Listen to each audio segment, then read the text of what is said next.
All right, we're back for real this time. We had to do a quick restart, technical issue. So we are going to talk today about a couple things on the plate. Happy February, everybody, by the way. It's not a leap year this year, so only 28 days of it. And we're going to get right to it. First off, though, how are you guys doing? I'm good, Better man. now. Sorry, Matt. Yeah, I'm good. We're all good. Well, I'm better now. I'm feeling like more researched, more ease-minded today. Today's been a big day of news. What do you got for us? so let's start the hottest thing in the NHL right now. Tony DeAngelo waived by the Rangers. Nobody claimed him at noon today, so he will probably just, I don't know what he'll do, sit in the press box or something for the rest of the season. But there was a whole kind of controversy behind him and the reason he was waived. Apparently there was, he was using slurs in the locker room, wasn't getting along well with the players. He was toxic, not inclusive. There's a Twitter account on Twitter, which we'll get to later, that most likely looks like it is him. Matt, what do you think about this? So this guy is a very polarizing individual, I'll say. Controversy kind of follows him everywhere he goes. He's been suspended from the OHL. Arizona didn't want him. They traded him. He finally flourished last year with the Rangers. Got a 2-year contract at $4.8 million. So he's kind of been up and down throughout his career, but this situation is terrible because you see him punching a goalie, and normally when a player gets into it with a goalie, I don't want to say it's always the player's fault, but usually it is the player saying, oh, you should save that, or you're a goalie, shut up or something. Now, hang on. I don't think he punched the goalie. Apparently somebody stepped in and punched I can't remember his name now. Punched DeAngelo. Yeah, so this is kind of there's a lot of allegedly in this. So what I've kind of pieced together is it was Tony DeAngelo, Panarin, and Zibanejad on the ice. Goal gets scored. They lose to Pittsburgh, and they're in the tunnel. And I'm told DeAngelo kind of made a remark at Georgiev, or he said something, and Georgiev got into his face. I just know Keandre Miller and I think Chris Kreider might have broken up the fight. Yeah, I read Kreider punched. Yeah, me too. So allegedly, Chris Kreider threw hands at DeAngelo and clocked him. And I saw Kreider, and he does have scars on his hands. And just to give background on Chris Kreider, he's a very smart guy. I think he went to all 4 years of college. Boston College is kind of rare for a hockey player. He learned Russian just to talk to his teammates. He's like an open liberal, which kind of goes against all of DeAngelo's motto. And also, Chris Kreider is 6'3", and I don't know if you guys have seen the training. He jumps out of the pool. He does crazy. Chris Kreider will beat the shit out of the majority of the people on this earth. I did not know any of this. I knew very surface level facts, and when I say surface level facts, I say the ones I was talking to you about a couple months ago, because it was just about him openly supporting Trump and the fact that he was like, Trump got banned from Twitter. I'm going to take down my Twitter. It was kind of like that was the funniest fucking reaction ever, too. This is not the time to be saying anything like that. And to hear these stories behind the scenes, I never knew that hands were being thrown, to be honest with you. Yeah.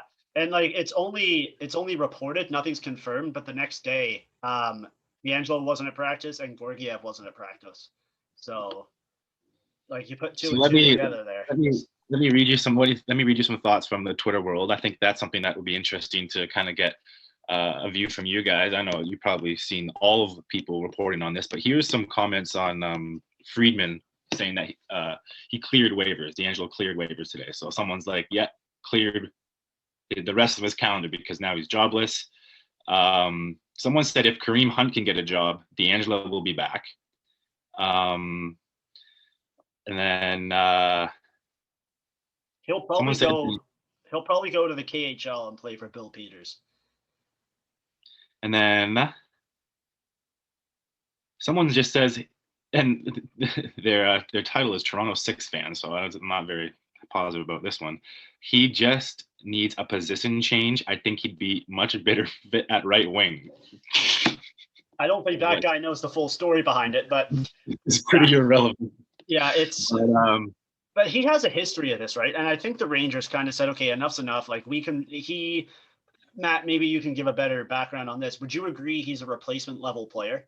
They can easily go and find someone to replace him? At this point in the New York Rangers, he is, and not to like take shots at his hockey ability because he did finish 4th last year in scoring by defensemen. But the only problem is they have Trouba, who they paid $8 million a year for the next 7 years. Yeah.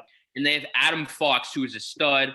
Everyone talked about last year the rookie race by Makar and Makar and Hughes. Yeah. But I think Fox finished top 5 or not 4-ish. So he was kind of out on the right spot on defense. Like they tried him on his left side, but as defensemen know, it's kind of hard to do that. He didn't really have a fit. And I just want to kind of say it was kind of clear that the coaches kind of hated him, like David Quinn. Every time he was asked, he kind of just gave passing remarks. Yeah, we dealt with it in the room. We dealt with it internally. And like you can only say that like probably once before it gets to like okay. And like I kind of think like a lot of his problems were on social media. So it wasn't even like he could lie. He would openly tweet, "Oh, after Biden wins, blah, blah, blah, blah, blah, blah, blah, coronavirus." So this guy's like a kind of ticking time bomb. So I'm kind of happy he got. I got something for you. This is funny. I saw a great story, Matt. I kept reading the comments, and this guy said, to further points later on, someone mentioned that DeAngelo's burner account follows the KHL. So a lot of signs pointing it's one way right now, and a lot of people mentioning the KHL as his next But the funny thing is he hates Russia. That's his thing. It's an opportunity to play hockey. I mean, we saw it with Mitchell Miller, right? Earlier this year, the junior hockey incident, right, Josh? Yeah, like he went over to the KHL. He's playing for the same team Bill Peters is on, which if I was a betting man, I would put money on him going to this to the team. KHL. Yeah. Yeah. But he is still under contract with the Rangers because he wasn't put on unconditional waivers. He was just put on regular waivers. And if you're a casual fan, those this morning. Yeah, if you're a casual fan, you're probably thinking, what the hell is the difference? Well, Google it. So I gotta, kind of speaking about the Rangers, that sparked my thought process. And I was watching the highlights of the Sens and Oilers yesterday, which was an 8-5 game. But we're not going to talk about that game just yet. I want to talk about the rookies this year. So our top 3. So we got Lafreniere, Quentin Byfield, and Tim Stützle. And I don't know if it's just me or if you guys think this too. 2 of the guys are in the league. One of them's in the AHL, with Byfield being in the AHL. What's going on with the rookies this year? Because I really haven't heard anything about them. Laff only has 1 point through 8 games. Stützle only has 2 points through 6 games, and Byfield isn't even in the league. So are we seeing kind of a fall off in this draft class, or like what's going on here? Because these players are supposed to be impact players reportedly right away, and they just haven't been. So I just find it interesting that they haven't been putting up numbers. I know Stützle is on a bad team, but he's playing weak teams in the North Division. Laff is on a pretty strong at the time Rangers team, and he's only got 1 overtime goal. So what do you think the issue is there? Yeah, I would just say I think this is reality. Like I feel like because we had that 1 year with McDavid and Matthews coming back to back, but those guys are generational players. Like right. You can see how you go Crosby, Ovi, Taves, Kane, Price, Lundqvist, like a few guys you could mention from the year 2010 and 2020. And no offense to these 3, like I think they'll still be all-stars. Who knows if they're Hall of Fame? They're core pieces for sure, but I just think as fans we kind of need to relax. And I don't think it's personally realistic for me to think an 18, 19-year-old's gonna be one of the best players in professional sports league. Like it's not realistic. Plus with the pandemic, who knows like if they were skating, because I knew Byfield lives here in Ontario, and a lot of it's been closed, and LA is probably California's the strictest state when it comes to COVID. So I don't know if he's been skating. Lafreniere has got minutes, but like it's kind of in a limited role, and Stützle had that injury. So I don't really think there's something wrong with these 3. I think everyone kind of needs to relax on expectations, and I do think COVID has a big part of it. Right, and I'm just looking at the rookie scoring race. Kirill Kaprizov, I hope I said that right. Kaprizov, he's played 10 games. He's got 2 goals, 6 assists, 8 points. This guy, he kind of came out of nowhere, eh? Like just kind of on the rookie race, and then I'll just finish up here. In second place, you got Ty Smith, and third is Nils Hoglander. So, there's some rookies this year making an impact that we didn't think would make that impact. So let's take a look at some of the differences here in the points that we brought up. Yeah, Lafreniere, Byfield, top picks. But this Kaprizov individual played for 3 years something in professional KHL before he came over to the league. Right. That has considerably just transferred right away. He looks amongst like a man amongst men, not a boy amongst men like the other individuals. But did you see the highlight of Trevor Zegras? I sent you guys, probably saw this morning, last night, the AHL shootout goal. It's kind of like, did you see his reaction and how bored he looked? Yeah. Yeah, I mean, I'm not sure if the AHL would be a great idea for Byfield or Byfield's Lafreniere. Byfield's playing in the AHL right now. He's with Right. the Reign, I think. Ontario Reign. Yeah. So I don't know. What do you think is the problem with? Is there more ice time needed to be allotted on the Rangers for Lafreniere, or is it just simply fall in line and his place will come? Like, it'll just take time.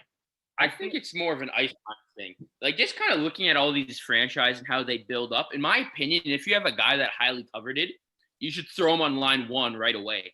Like, I know there is kind of a development stage, but I think kind of you look at the Leafs and you look at Vancouver, two very successful rebuilds that have happened in recent memory. As soon as Pettersson, Hughes, and Besser got there, they were on the first line. They were the guy. Matthews, Marner. How many rookies did we have that 1 year, Josh? Like 7? Right.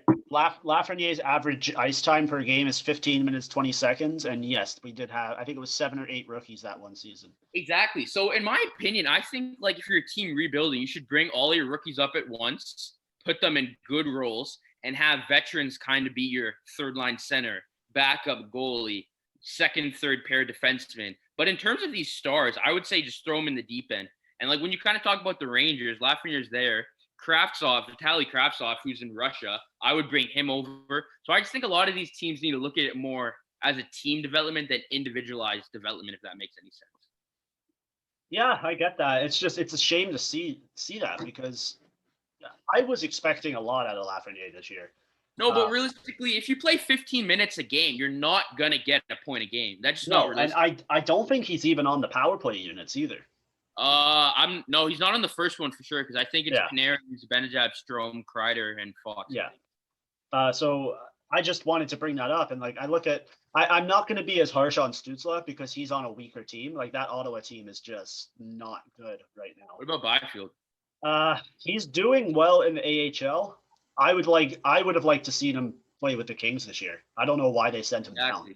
Like I'd rather go 0-82 with a whole bunch of young guys that are going to get better than be bad with guys that fans in my organization doesn't want to watch. Like I was watching the Anaheim Ducks and I saw like Adam Henrique was a healthy scratch, and they still have Silverberg and Silverberg and Manson, who have just been on the team forever. So in my opinion, I would trade those guys for future assets and build on my Zegras Drysdale timeline. So I don't really know what all these organizations are doing with the young kids. Right. I just if I'm the Kings, and this is why I'm not paid to be a GM, I would have brought Byfield in first game of the season, because he's got 9 games before his ELC kicks in. See how that goes.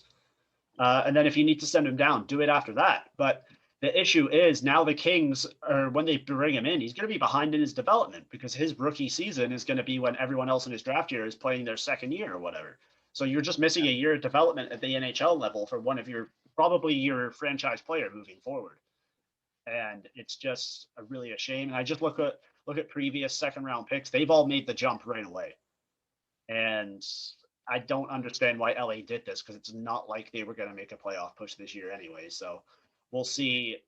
And also, I would understand if he's playing first line AHL center. They play 60 games. He gets to go back to the World Juniors and have like that kind of year. But with COVID, how many games has the AHL even played? It depends on the division, I think. Exactly. Let me look. I think you have some guys playing 10 and some guys can only play 2. Like, I think you're so much better playing the NHL, where you know you're going to play, you know you're practicing, and like, no offense to the AHL, but they don't really have money. Like, how many teams opted out? Like, I don't think it's a good spot for. I'm just going to mention all the teams that didn't even want to compete this season. Exactly. Yeah, three teams opted out.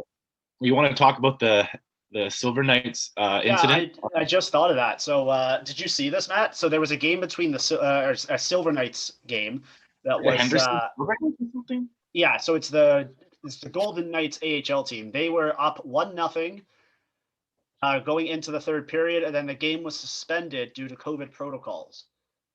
So I don't really know what happened there because they played 2 periods and then decided that somebody was sick or they couldn't continue because of COVID. But that's this also happened. Situation. A similar situation happened with Josh Anderson. I heard too, Montreal. I thought he was just hurt.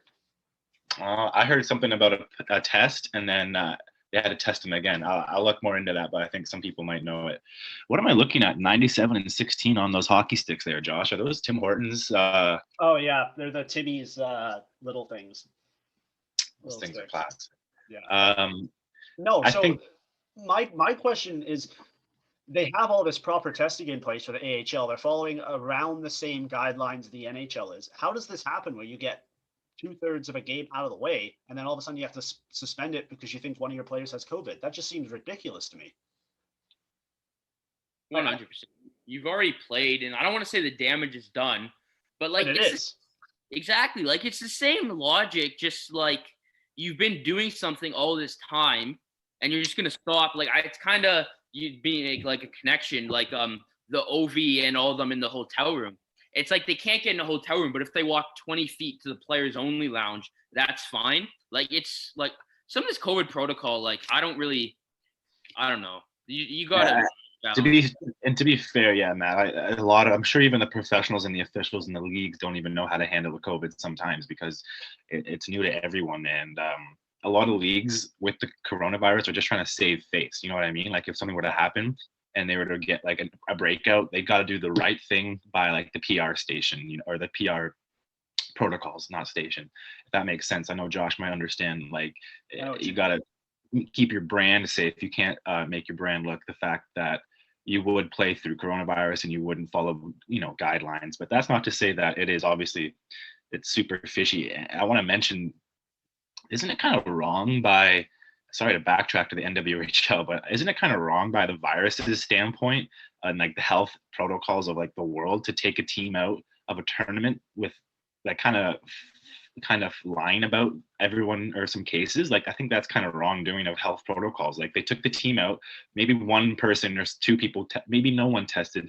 But I think obviously for us, if we knew the real reason, maybe that they got dragged out wasn't because of coronavirus, like isn't it kind of wrong to put something like that on a virus where people are taking it seriously and then it's just an easy thing to save face? Like, oh, we're just going to blame our inner, inconnectivities and our inner differences on coronavirus right now as the public address. Does that make sense? I know what you mean, and I don't think we will ever know the full story behind why they left. Mm-hmm. If they want to blame it on coronavirus, that's up to them. Right. I know there were some positive tests in the bubble because some players have had to leave. The Metropolitan Whitecap, not the Minnesota Whitecaps brought in a new player today, and they only have like 2 games left. Right.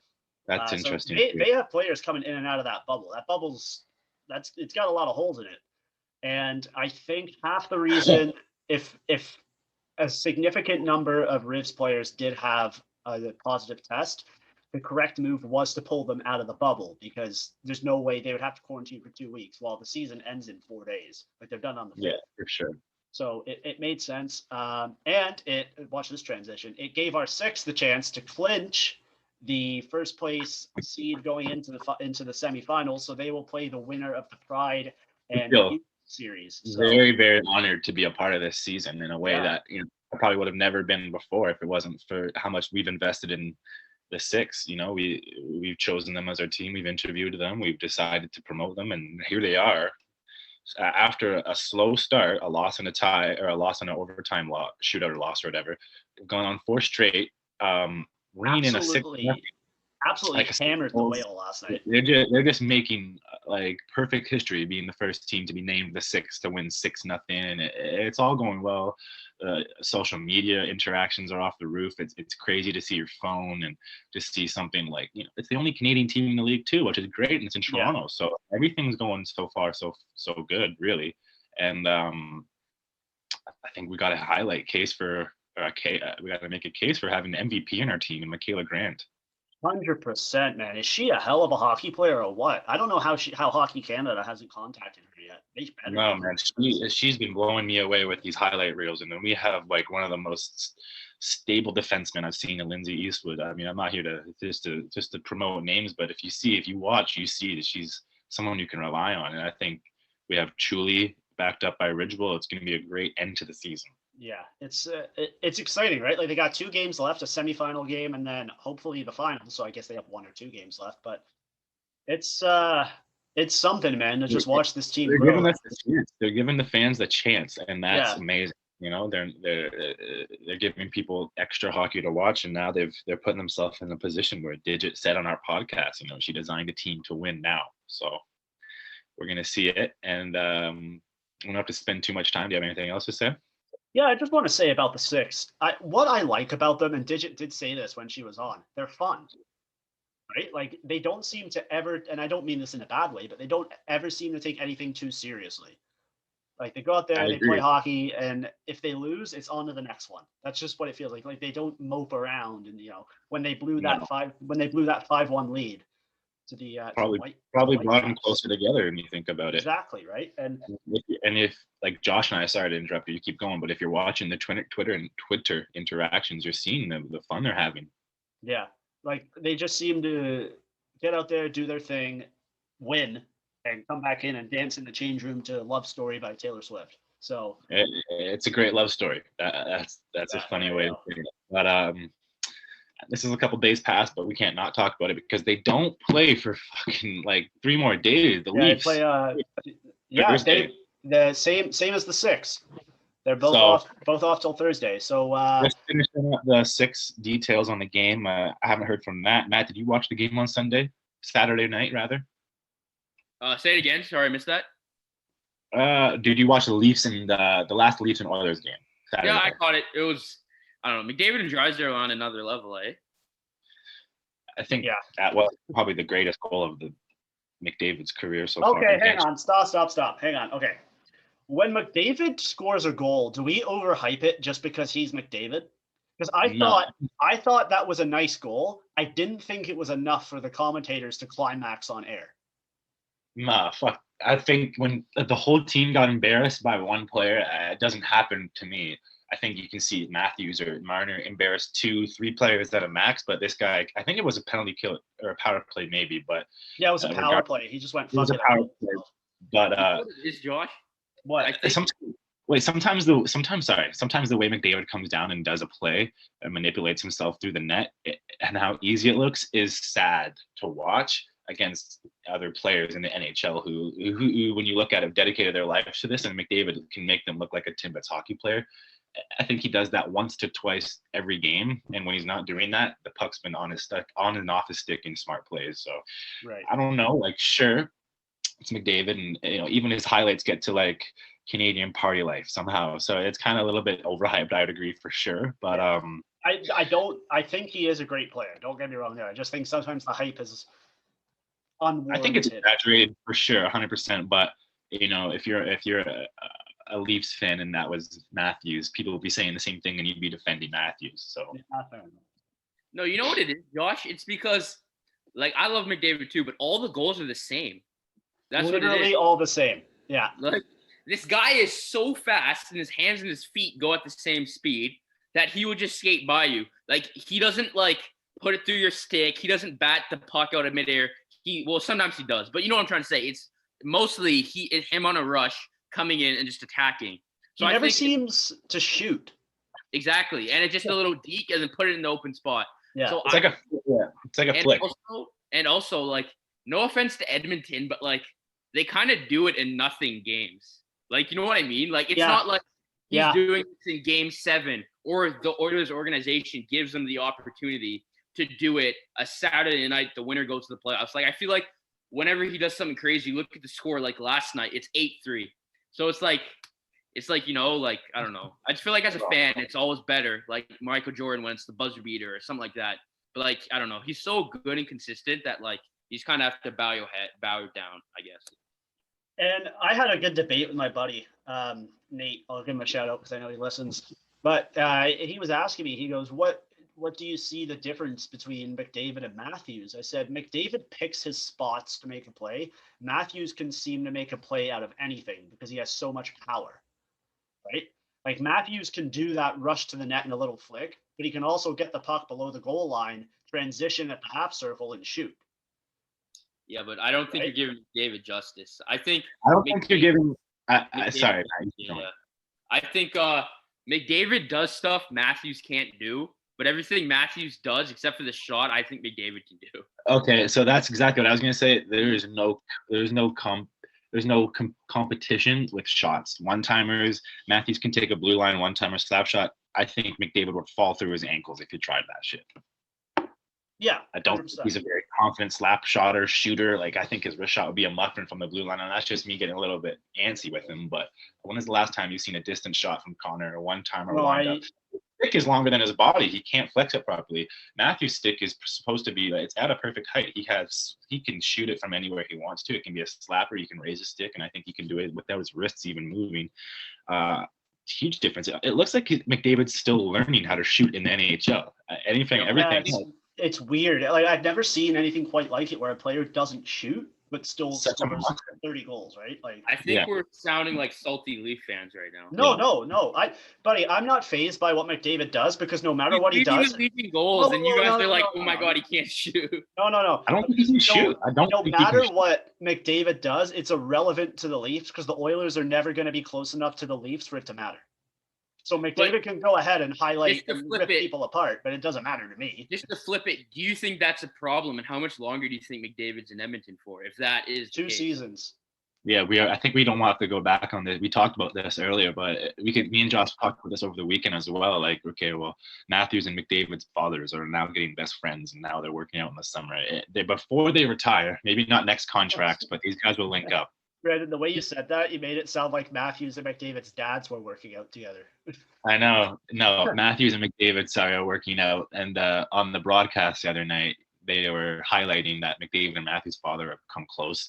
But that's also due to McDavid and Matthews themselves working out in each other's home kind of towns, right? Arizona and then here in Toronto.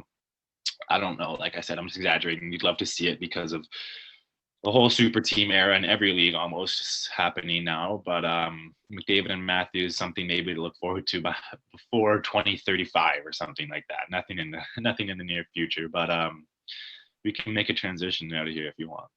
Yeah, so let's stick with the theme of the Oilers. There was that 8-5 game last night, and this game was between, in my opinion, the two worst teams in the Canadian division. I don't think the Oilers are very good. They're not deep. They rely on 3 players.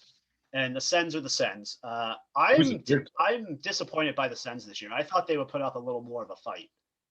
And who's the third player on the Oilers who can play? Right now, it's Koskinen.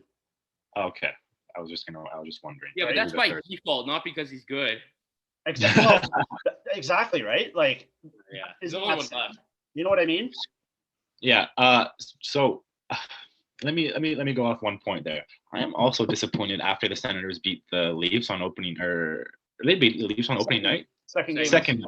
It was the Leafs' second game. I'm like, okay, well, this is something that might happen once a week or maybe twice a month. And the trend that's going on right now is like, wow, okay, so they can't figure out a dynamic for themselves. You thought that they were building like these bonds in those videos where they were fighting in practice and making fun of each other. At this point, it's just kind of like, well, fuck.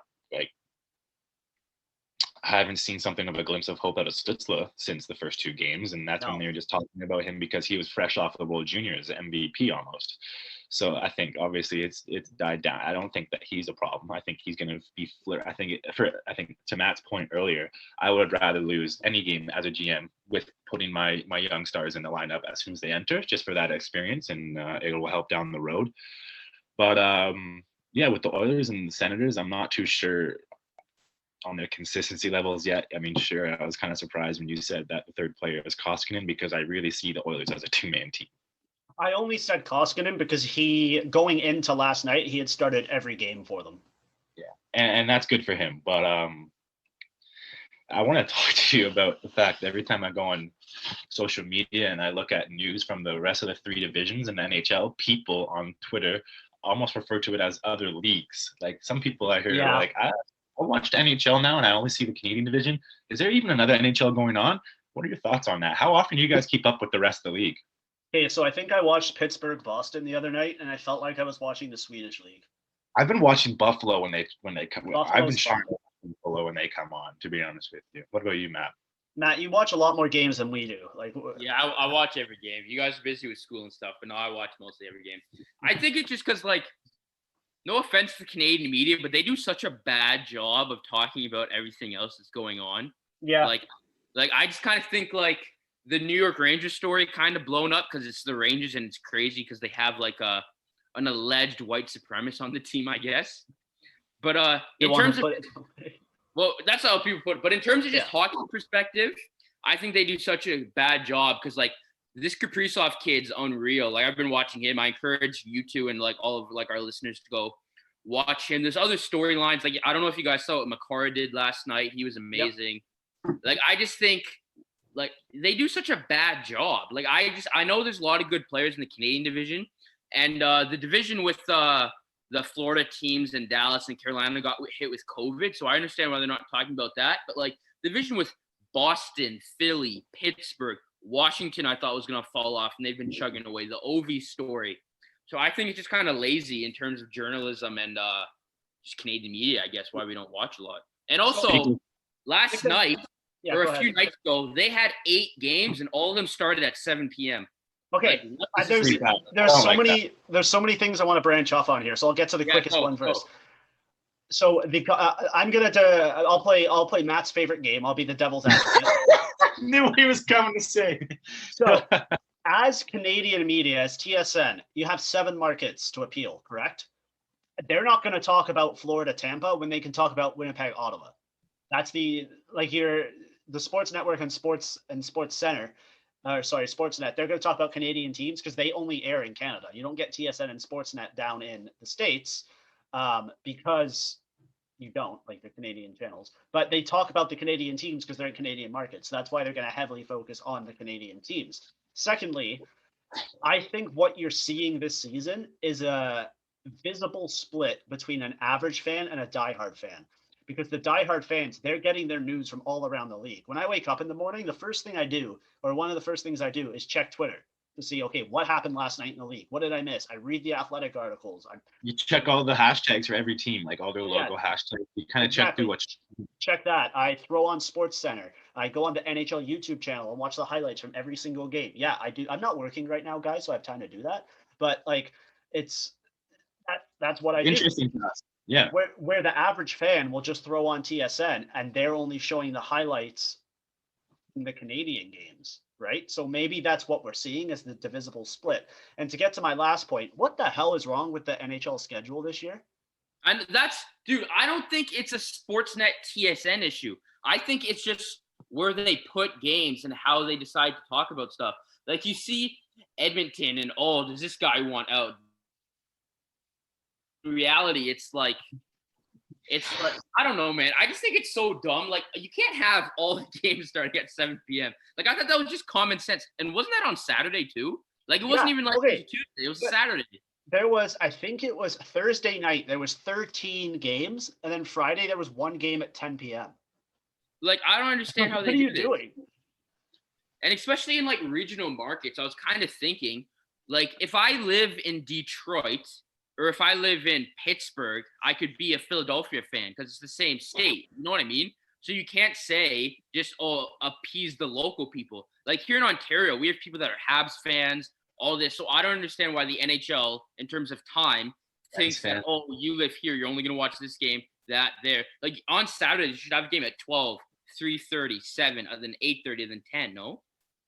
Yeah. No, I definitely get that. Like, I'm looking at the schedule for next Saturday. So they got 2 games at 1, 2 games at 3, 1 at 5:30, 2 at 7, 1 at 7:30, and then 2 at 10. So like that's a little bit better.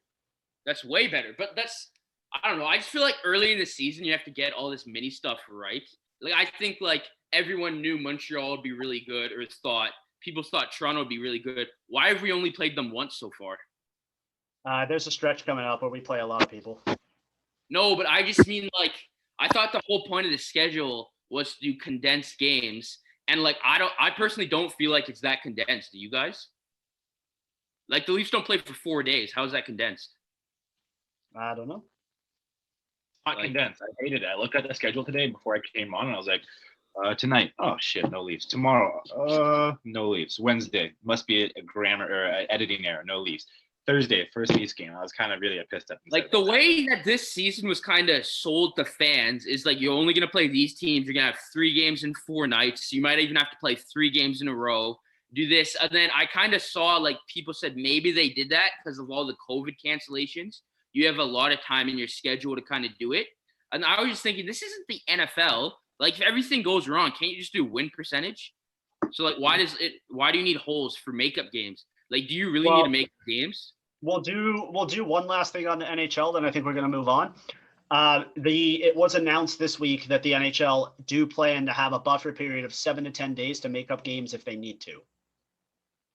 No, but I'm just saying, what is this 4-day stretch in between then for the Leafs? It's a rest day, man. They just played like going out west. That's my only thing is for travel and rest. I mean, I can't imagine that they'll go out again out west and they'll have the same amount of 4-day period. I don't think that that's necessarily doable for the league. They don't have that many days to finish this by the designated time for playoffs and whatnot. I don't think that if they were to go out west to a swing like that again, that can't happen again. 4 days is a little bit too much. They also need rest, though. They just played a bunch of games in a bunch of days, right? Like no, but Josh, the whole point of this and the taxi squad is Matthews isn't going to play every game. Yes, he is. He hasn't. So, in my opinion, it's just like I would not be surprised if the Leafs, like coming in, I honestly thought there'd be the 3rd game in 3 nights, and Matthews wouldn't play, Marner wouldn't play, Freddie wouldn't play, and Riley wouldn't play. Like, I thought that was actually going to be reality this season. No, but that so that 3 and 3 you're talking about, that's actually not allowed under the CBA. Okay. Yeah, we can move on now. Yeah. So let's move on. Anybody got any final thoughts on the NHL? No, I'm good. No, I do not. So let's move over to some NFL real quick. We'll take a little bit of a breather because this will be a soft pitch question for you, Matt. What's going on with Aaron Rodgers and a potential trade or a trade that almost happened or didn't happen?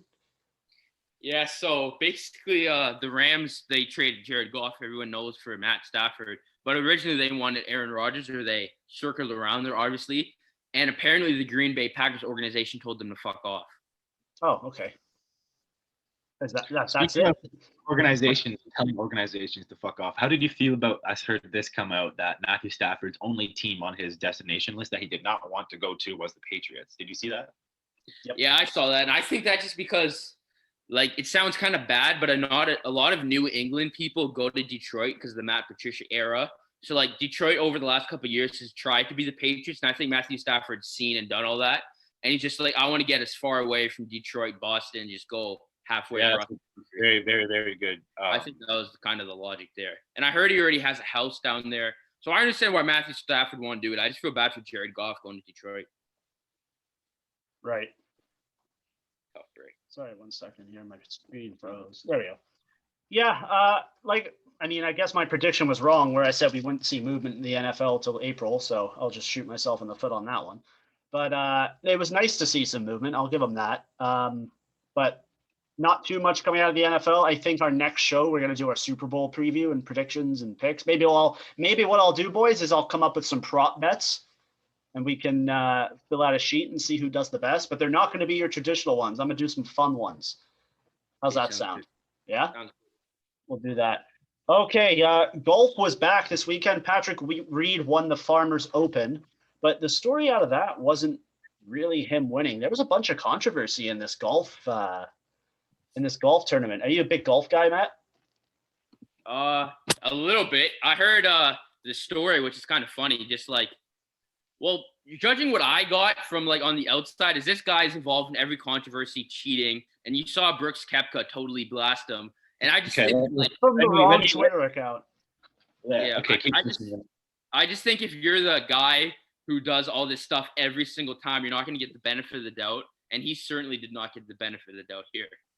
No. So what happened this weekend with Patrick Reed was okay. Are we gonna keep going? What the fuck just happened? I guess keep going. Yeah, he said he'll be right back. So, what happened with the PGA Tour over the weekend is, yes, Patrick Reed has been known for some controversies over the course of his career. Josh, you saw the video. I want to get your thoughts. Think about it this way: 2 cents. Matt's favorite game, Devil's Advocate. You're Patrick Reed. You're an experienced individual. Is he a major winner yet? Maybe once. I don't think he is, but you tell your story. I will fact check that for you. He's been a major contender. Yes. For years now on the PGA Tour. Very, very profitable bet whenever you're going into a tournament type guy. So he's been around. He's tenured, if that makes sense. And so what happened over the weekend is that he just kind of took a rule and a situation. He won the Masters. Yeah, I think it has. I've seen a green jacket on the guy. Yeah. But essentially, what happened over the weekend is, without having a rules official available at the moment, Patrick Reed decided to move his ball before it was really even granted permissible by a PGA official. So essentially, what happened is that they were playing ground under repair around some soft spots due to the conditionings on the weekend, and the ground was soft. And so when the ball was embedded, it was left clean in place. So this was in the rough. So this was pretty hard to tell. So Patrick Reed hits a shot. Matt's not out here golfing. Patrick Reed hits a shot, lands in the rough, and he seems to think it's embedded. Embedded is below the ground. So that means that the earth, if you will, and ground, dirt, has shifted below the surface of the ball. So the ball's it's been pushed into the ground. You're not able to put your golf club behind it, set up, hit a shot. This is a rule in the PGA Golf Association, is you can pick up your ball and place it. So what he did is he should have done is call over the rules official and have him assess the situation before picking up the ball. What he did do is picked up the ball without telling anyone, made the decision for himself that the ground was embedded, and then called for the rules official by his caddy after he had made the decision. And when you look at it and watch the video to the end, the rules official is completely lost the whole time. He's kind of like, okay, wait, you have an embedded ball. I see your ball. This isn't embedded. This is placed up on the rough. Perfectly fine. No, my ball is embedded over here. Oh, so you're telling me you moved the guy doesn't really know what to say. He's kind of shell-shocked. And if you were watching that, and there was a lot of crowd, if that was a major, if that was the Masters, not even anywhere close. That would have been huge, way bigger of a controversy. Yeah, I think that it did taint it tainted a little bit of the game, because if you're on the PGA, there's rules officials with a cart. They can be there to help you in 30 seconds. I think you could have just waited. I'm really rambling. I don't know what you have to think on this, Josh, but it was a little bit of a manipulation of the rules, if you will. Golf is a gentleman's game. You kind of police yourself, right? Like, even if you're out with buddies. On the recreational amateur level, I agree with you. Yeah. And even on the professional level, you do have to police yourself. You do, right? And I think guys police themselves. If they were given the chance to cheat, I think they would. But and so Patrick Reed also put his golf club behind the sand in bunkers a couple of times, I think. Okay, he's not the only one to do that, though. Everybody does that. And I just want to mention, when we talk about policing things, that's a huge rule, is just being honest about the simple rules of the game. Right. And like Brandon and I know from experience, because when we went golfing, we followed every rule in the book. There was no way we were taking our balls out of the bunkers. We counted all our water shots. We were definitely teeing off from the pins. Like, Brandon and I were the most honest golfers when we went golfing. So we have the high ground here on Patrick Reed, right? Yeah, and I have my Masters jacket in the closet to prove it. But in all seriousness, this is just news. It's good to see people talking about the PGA. Yeah. Not that it's something that doesn't, need attraction. It's a very wealthy business, but well, we got the Masters in 2 months. We got some stuff coming up for golf, and hopefully the weather and circumstances in the world changes, and we can, see some golf for the people of Ontario this spring as well. Yeah, but we're going golfing. Moving right along, we don't need to spend too much on Patrick Reed. Right. So what do you guys want to do? Let's do this first, because it won't generate too much of a conversation. But the MLB is back at it again, along with the MLBPA. They're discussing to shorten the season from 162 to 156. Not too much of a difference in terms of baseball. I think they're doing this so they can allow time to reschedule games if needed. But it just seems like the MLB is again, heading towards an argument they don't need to have with their players, where it's like, oh, well, we're not going to play if we don't get this. Oh, well, you're not going to play if you don't provide us with this. Seems very common among MLB and MLPBA, if I'm being honest with you. Yeah, it does. Like, it's those relationships between the PA and the league are very, very, very tenuous, and it's not fun, right? Like, I hate when any league locks out, because you don't talk about the sports. It's all legal talk and contract talk and all that, and it's just not fun for people to watch, right? Like, I tune it out because I'm not a diehard MLB fan. So as soon as I hear like, oh, lockout, contract, I'm like, okay, yeah, no, I'm not paying attention to that. And also, it's just not productive for growing the sport. Like, I could talk about baseball, basketball, NFL, NHL, all 4 major sports. The longer you're off, the more time your casual fans have something else to grab onto. Right. And I think a lot of people in sports forget that hockey's not just competing with football and this. It's entertainment. So I could suddenly, if I don't watch baseball anymore, I could just watch movies, or you know what I mean? So you give people kind of time to find new stuff. You're not really putting out content, I guess, games, which is your content. And I just think in baseball, it's fair to say that it goes a little older. So you not really giving younger fans a chance to get involved and watch it. Like, I just don't think it's good. Like, I don't see baseball thriving anytime soon, I guess. No, it's definitely a dying game because it's getting more and more boring to watch. Dude, it's so boring. I don't even know why you brought it up. Like, it was a news story. We have some baseball fans. It's boring. Oh, shout out baseball fans. I love you guys. Matt's lying. Okay, so podcast, I like them. So Tokyo Olympics, they're still calling them the 2020 Olympics for some reason, have said that they might not be able to host it. So Florida has said, we'll do it. Oh, goddamn. So we could be looking at a Summer Olympics in Florida this year. I don't think they have the infrastructure set up. It's a COVID hotbed down there. But we do know the Olympic Committee is all about money. So what do we think will happen if they can't host in Tokyo? Will they go to Florida, or will they just postpone it and or cancel it again? What do you think? I think they're just going to cancel it. Like, they've been kind of running out of time. Yeah. And also, like, people need to understand in Florida, like, it's a different game down there. Like, the laws aren't exactly set in stone, and they're not exactly clear. Right. So I just think you're bringing people from all different types of country. And like you said, Josh, building the Olympic Village, like, I guess they could do the Disneyland thing again, but I don't know, man. Like, hosting the Olympics isn't something that you just magically do one day. Like, this takes years of planning. Exactly. You need staff. And also what people need to understand is for the Summer Olympics, with all these different sports and stuff, like, it's not just have a track. Like, you need to provide like adequate like things for every single event. So I feel like a lot of people, when they think of the Summer Olympics, they just think of what are some of the Summer Olympic things, like running, track and field? So yeah, you got track and field. They could easily host track and field. That's one of the things. I just mean there's so much more stuff to it that I don't think people understand. So Brandon and I, we kind of have, and like our schooling is coming in here, because I thought about it a little bit, just like an event planning wise. They can't set that up in 6 months. There's no way, because you got an Olympic Village, you got travel, you'd have to set up your COVID quarantine situation. You'd have to provide food and water for everybody. You're looking at, are you allowing spectators or not? You got to set up ticket sales, travel requests. Like, there's so much to do. And now they're like, if a decision is being, you can't just set up a bubble at Disney World again. Yeah, I'll be honest, you can't. It is not. If there was barely enough room for half the NBA league, as the whole country is coming in around the world, how are they going to be able to set this up reasonably?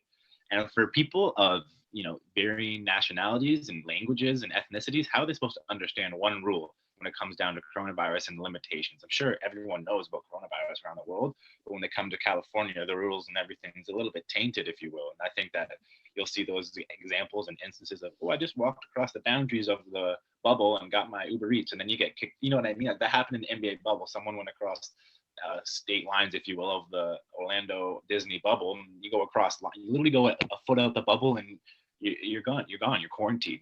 You're kind of set up just like that. You're targeted, if you will, because you're unsafe. And I think there's so much to follow in a bubble. And sure, they had it planned out for Japan or whatever, fell through.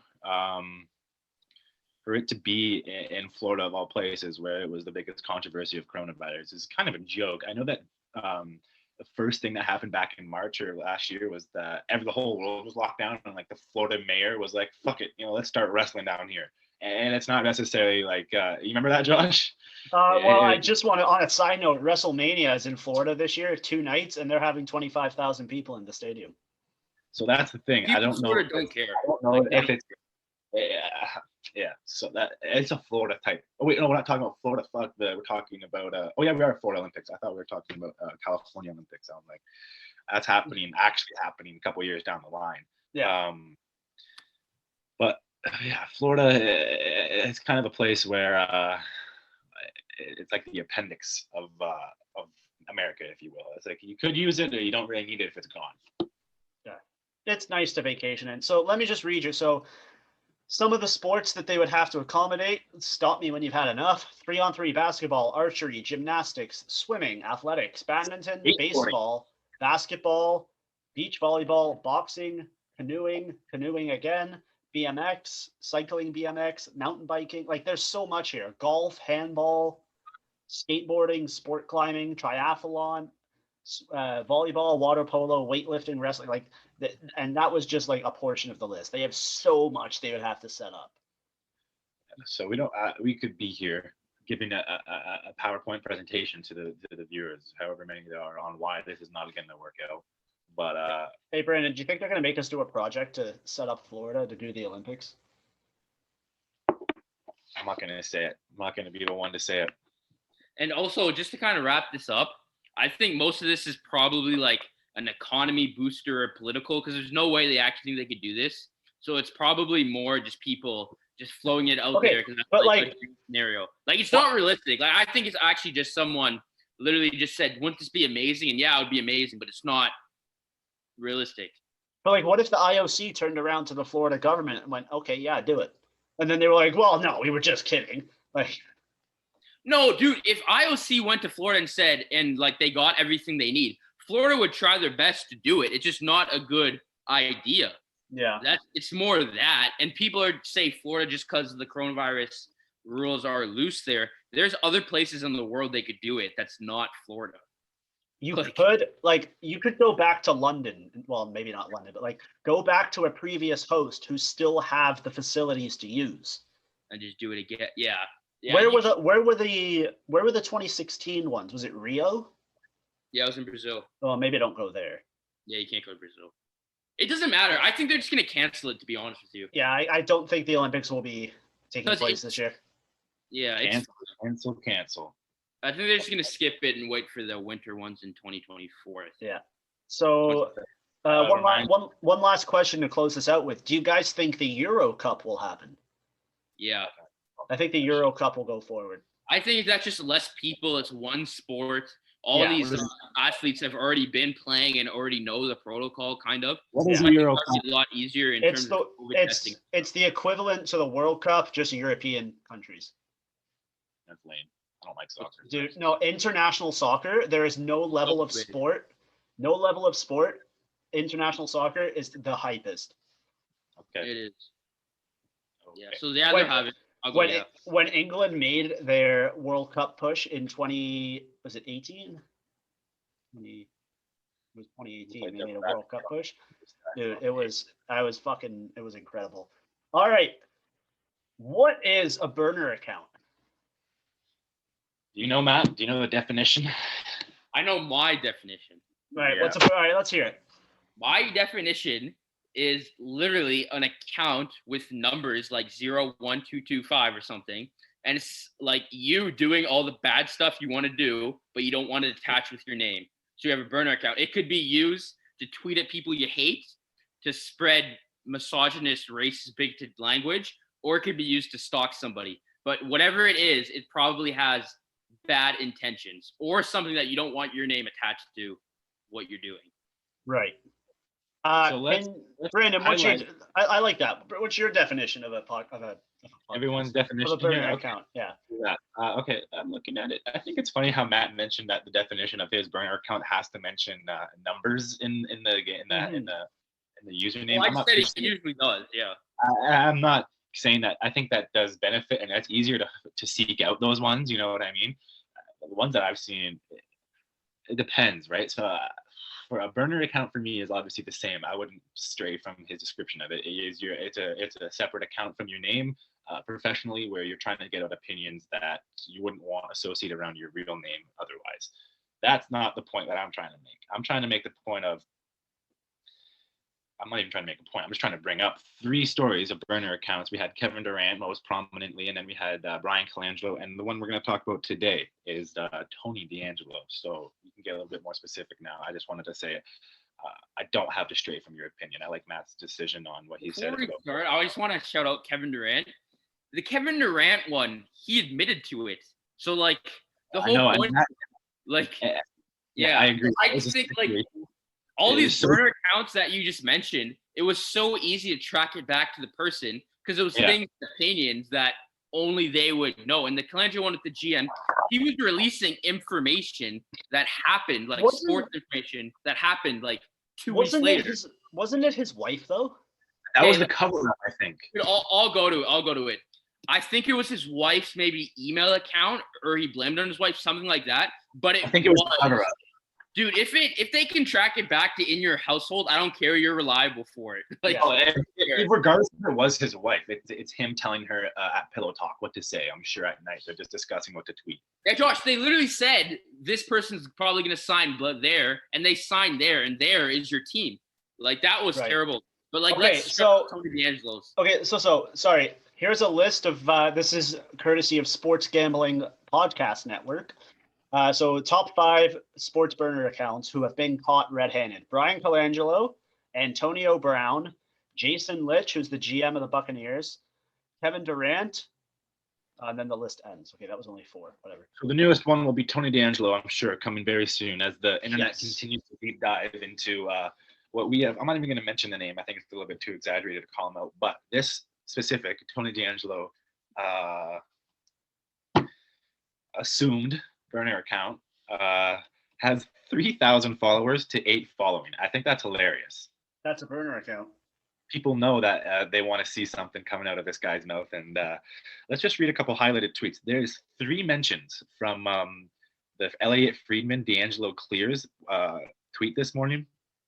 He said 3 things. The Page said 3 things about it. He said, I believe this is called being blackballed. And then he said, this is called cancel culture in full effect. And then he said, this is bullshit. 3 separate tweets on DeAngelo getting cleared. Going back to one of his pinned tweet. Why don't we, should I even mention it for the record, since it's on Twitter. So for the record, since for some reason people keep saying this, I'm not Tony DeAngelo, just someone who's sick of being criticized by people who know nothing about the game of hockey. So that's pinned on his page. What does that make you feel? I think it is. I'll give more background to the burner account. So we all know Tony DeAngelo got off of Twitter because Trump, his idol, got kicked off. So he said, this is stupid. Like, this is stupid. Like, I'm not able to have free speech and say what I want. So this burner account was the day after. The day after he logged off of Twitter, a burner account popped up, and it only talks about him. It only talks about him. And literally, like, if you could find his old tweets, it's the same vocab. He talks about the same thing, Trump, cancel culture. So I don't know. I just think it's him. And the only people he's following are people who give information about Tony DeAngelo. Tony DeAngelo, I don't really think I don't think famous enough is the right word, but I don't think he's influential enough for some fan just to do this. Like, you know what I'm trying to say? Yeah. No, I definitely think it's him. 100%. Or his sister, family members. We can get into that. It's him. Yeah. Even if it's not him, the fact that we think it's him says enough of him. Yeah. Okay. So he's an idiot. I think that's what we've established in this episode. Right. So what should we talk about it? Did we talk about what do you got for us, Josh? Where's the direction of this conversation? There's so much to talk about on it. I think I'm going to leave it at a tease. So I'm going to give you guys some homework. I want you to find some burner accounts, some like stories, and next week we're going to do a burner account segment. How's that sound? Okay, we can do that. Let's do that. So there's a little tease for everybody. Brandon, last topic. Last night was the Royal Rumble match. Matt, you can sit this one out. Our guy Edge entered at number 1 and won the whole thing. What did that do for your childhood? Yes, to see him do it? Amazing. I'm so proud of the WWE Entertainment as the same thing, World Wrestling Entertainment. I repeated myself. However, if you were a fan of the WWE or have continued to be a fan of the WWE since the mid thousands, late thousands, early teens, thousands, 2010s into the teens, whatever. You've seen these guys. You've seen The Miz, Rey Mysterio. You saw Rey Mysterio's kid. It all hit home. You saw Edge, Randy Orton. Oh my God. Christian came back. My whole childhood was kind of in a situation where I didn't know what to do with myself, if I was going to whip out my belt and just start walking around with the Stone Cold Stunner music on. I just found out Kevin Owens was from Montreal. There was a lot of the WWE last night that kind of amazed me, and a lot of good I'd love to say preliminary, but they're just other event cards on the match that were actually pretty good before the main Rumble. If you don't I'm say glad you brought that up. We can talk about that. But as far as if the 8-year-old me was talking to myself and, he's talking to his 21-year-old self where he hasn't watched a single pay-per-view in, I don't know, 5 to 10 years, really, Josh, I was telling you, it's been a long time. I'm super giddy about it. It makes me smile to think that if you're watching, you could follow the storyline. Randy Orton and Edge get in that number 1. Edge slithers around for 30 forever for the whole match. I think he was in the match. He was in the match for 59 minutes. Exactly, almost as a legit hour. And the whole time, I was just waiting for Randy Orton going out with a weird injury at the beginning of the match, comes back at the end, just like I thought he might. RKO, I don't know how Edge gets around and tumbles him back over the rope. It was one of the greatest things that happened. Randy misses the match, comes back just like he would. Edge wins, and he thinks he will. It was amazing. I thought that it was kind of sad to see the Royal Rumble without real crowd reactions, because that's half the battle of what makes the Rumble the greatest event in WWE. Yeah. So I'm a little bit. We're both wrestling fans, but I've been watching it the last couple of years. And last night, the Rumble, the men's Rumble. So I'm gonna start with the pay-per-view. Really started for me with the women's Rumble. I thought that was a lot of fun. They had some throwbacks, like they had Tori Wilson in there. They had Jillian show up, so that was good. But the thing that kind of got me going on the night was that Kevin Owens Roman Reigns last man standing match, because they beat the absolute shit out of each other. That was a beautiful match. It was a beautiful match. There was I think Owens took 3 20-foot plus jumps. Oh man, it was unreal. And I would have given that match a 10 out of 10. I gave it an 8 out of 10 in my head, because they ruined the finish. Oh, it was a. So not only did they ruin, I think I know what you're trying to say, Josh. They ruined 2 parts of the finish. It was a bad finish to a good match by Vince McMahon in the simple story factor of who should have won. But they also they jibber jabbered, if you will. I don't know. They messed up a word. They messed up a line. That's me messing up what they did. They messed up like I just messed up some words, because Roman Reigns was handcuffed to this piece of stanchion material. The ref starts counting up to 5, and then he got to 7. He got to 7, looked over, realized Paul hadn't undone the handcuff yet, and was like, "Oh shit!" Around 95. So he just stopped. To get off of this fucking. It could have been the whole. You could have seen a cancellation in an event for the first time, because this guy could simply not figure out how to use a Walmart handcuff. Yeah. Yeah. It was a butcher. I guess jibber jabber means butcher for me. It was a butcher of the part of the event. I was kind of like, I was going back. I was like, oh, I don't want to see this right now, because as a child, as a younger individual, the fan, I'm not even going to bring up believing in things. I was about to bring up Santa Claus, for fuck's sakes. When you're younger and you're very caught in this, and the WWE rings a hard bell with you, you just want to believe that it was an accident. The ref started counting like, it was an accident. But when you grow older and you kind of realize that everything's scripted, it's like, oh, that guy missed his cue. Yeah. So I think it's so. But also, I'm gonna go off your point there. Being older makes me understand the storylines more, and not just within the company, like outside, like injuries and stuff. So why things happen.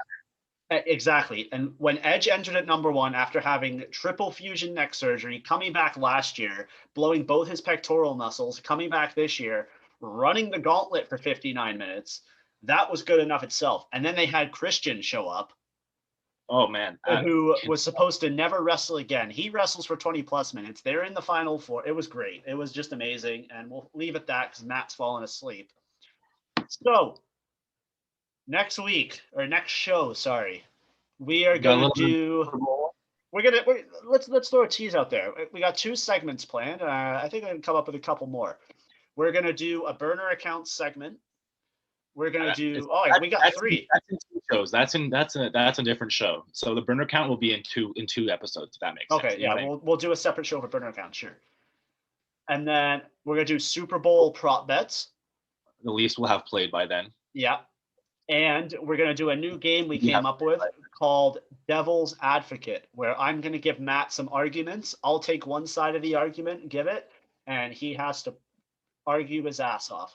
We're gonna make these things not just bland and one question. I think that the whole point of, it seems like it's something we thought about for a while, but ever since Matt came on and started literally playing the devil's advocate, there is nothing more interesting than that segment. So I think we should make more out of it, make more conversations around it, and not just do it because Matt has that opinion and he just wants to be that guy, but because we all have strong differentiating opinions on these things. And devil's advocate is a great way for everyone to kind of understand a different side of the thing. I am also working towards doing a bad tweets of the week segment. I just need to figure out how to do it properly so we can all see the tweet while it's recording. So that will be coming soon. Yeah, that would be great. And then we'd also want to know if we kind of voiced it on the internet socials on the story. I don't know, on Instagram, if anyone here listening listens to the Instagram, watches the Instagram. I'm really interested in branching off into the esports. I'm not sure how to stream. I'm not sure how to get people following me on a stream, but I think that esports is a huge stream of marketing, if you will, for sports and esports and sports video games. I think that if people want to see us play video games or see us talk about video games or